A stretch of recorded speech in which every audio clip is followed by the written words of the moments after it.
TikTok has dropped a game-changing feature. Now you can literally use your voice to create a description for your video.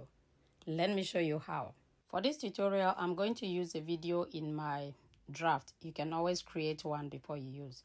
So while you are here, look at where the arrow is pointing. You see the microphone. So you are just going to click on it and then start talking. I just realized that I forgot to turn on the mic when I was screen recording.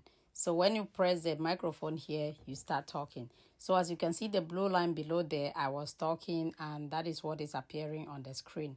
So my original recording mic was off. That's why you cannot hear me talking. When you are done recording, click on the stop button there. And then the AI is going to start processing to either modify it. And when it finishes processing, you can then check. If you like it, you can leave it. If you don't like it, you can regenerate by clicking regenerate. Or if you want your original version, you click on original and it will come back to your original version. So you can see me trying to delete some of the things that were generated because some were not relevant to what the video is about. So you can choose to delete what you don't want and then leave the one that you want.